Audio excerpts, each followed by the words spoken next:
Hey everybody, welcome back to the channel. I'm Christina and I'm coming to you from the Catio on this beautiful Sunday morning here in central Georgia. And actually hanging out with us today is Miss Maleficent. She's actually part of today's convo, which is the narcissist and the discarded animals. So yes, just like a narcissist does discard people, they also do discard animals. And Maleficent is actually one of the many animals that my narcissist abuser discarded over the years. So why would a narcissist discard an animal, a pet? Well, it's to inflict, obviously, pain on their partner or family member that they are trying to hurt, and also trying to hurt the animal. Most of the times, narcissists they don't love anybody, so why would they care about what happens to a pet of like a dog, a cat, a fish, a bird? They don't care about anything but themselves. It all started for me, and the first red flag was I had a small little chihuahua named PJ, and he was my father's dog my father passed away, and I got PJ. So he was an older dog and needed a lot of medical care and attention. And there were just instances, other than that I will not go into, where it got pretty violent and abusive, but that's for another video. But there were things just that would happen, like I'd be in the shower and my narcissist abuser was upstairs with PJ, and PJ didn't walk downstairs very well. He was basically crippled. So all of a sudden, I'm downstairs showering and I hear a thud. And he's there going, "Oh, it's so funny. PJ just wanted to get down so bad, he just torpedoed himself down the stairs. Ha ha ha." I believe he threw the dog down the stairs. He always disliked the dog, and the dog never warmed up and accepted and liked him. So I just knew that something didn't sit right with me, like an accident happened. And even if it was an accident and PJ did fall down accidentally, why are you laughing? He could be hurt, or something worse could have even happened to him. And that's not something I take lightly, and he should have known that that's not a joking matter. Also, to the cats that we acquired together during the narcissistic abusive relationship. During that duration of time, we have had many cats, all strays that wandered into the yard, and it does become a lot when you have 8 or plus cats in one home, everybody getting along, making sure everybody is in the best medical health possible. And I remember one evening, it was a few days, we had an instance where somebody was urinating outside of a litter box, which when you have a lot of cats, something's going to happen. You could have one cat, but medical conditions sometimes cause them, which is the number one reason why a cat will urinate outside of a litter box, is because there's something going on. And rather than waiting till the next day when we could take them to the vet and try to narrow down who was doing what in the house, he proceeded to open the door and throw the cats out. He went into a rage. His eyes went totally black, and this will definitely be another video as well, but I'm sure if you've dealt with a narcissist, you do know when they get almost this disconnect from reality. Their eyes, their pupils dilate, and it's like they're not even there anymore. And he proceeded to open the door and start throwing my cats outside, which my cats are not familiar because they've been indoors so long. They do, when they get outside, they don't know what to do. They just want to run and hide. Fortunately, I was able to get my cats. I removed all of them from his home and brought them here.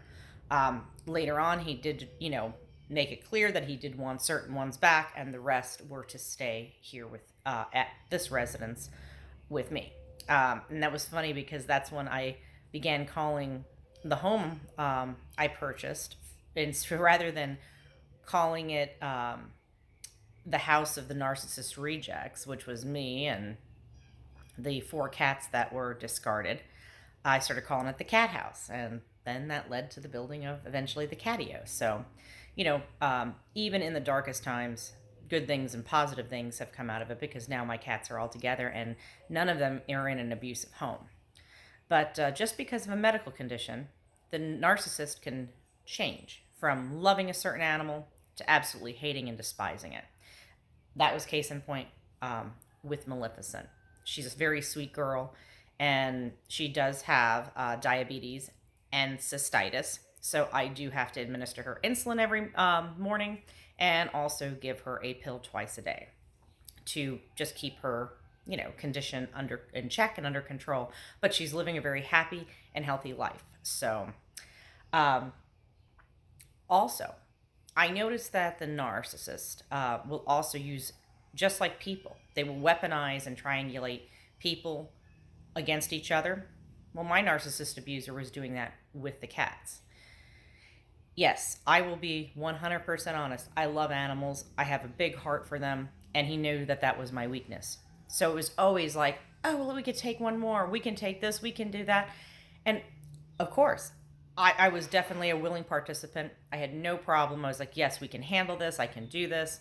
And it wasn't until, I'd say, the last 2 years before the final discard that Marmalade showed up.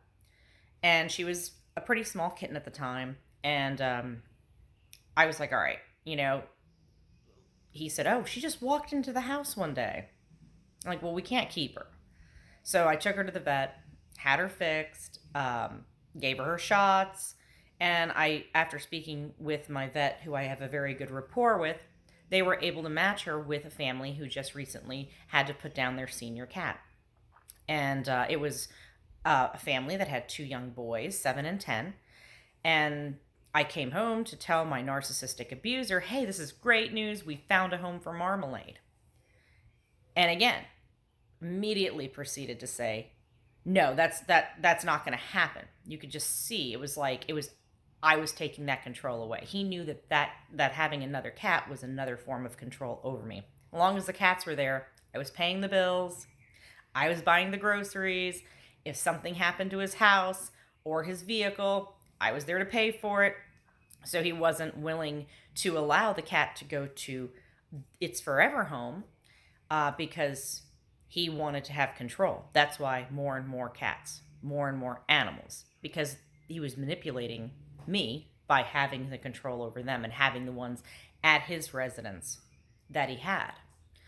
So the one really haunting thing that he said to me, and at the time I didn't like it, but it didn't resonate until you really look back in hindsight and go, that was very spooky how he said something, how his words were when I said, well, the family just put down their cat and they have 2 young boys, 7 and 10. And he looked at me and he said, we're not sending Marmalade to a house with 2 young boys.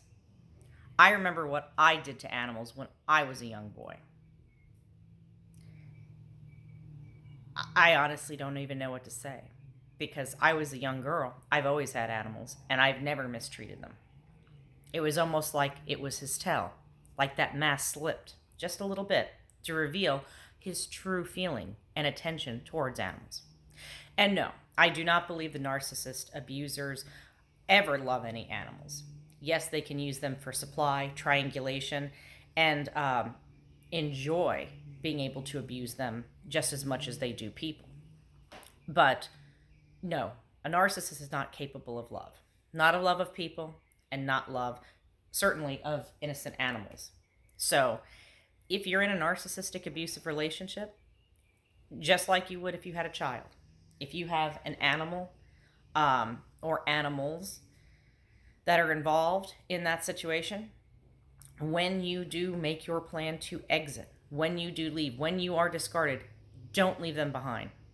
This is no man left behind. You take them. Someone has to speak for them. Speak for the innocent. They can't speak for themselves. They can't make decisions. But the loving, kind empaths, yes, we can, because we're the ones who love them. We're the ones who take care of them. And there was no way I would ever leave any of my cat family with that narcissist abuser. So, anyways, guys, I appreciate you tuning in, watching the video. I hope that you can give it a like, thumbs up, share, subscribe, anything that's going to help push this content out onto YouTube, so that way others will have access to it and might realize sooner rather than later what they're dealing with and be able to form a plan to get out. So until next time, guys, I guess Maleficent and I will be just sitting here in the Catio. So bye, guys. Have a great day.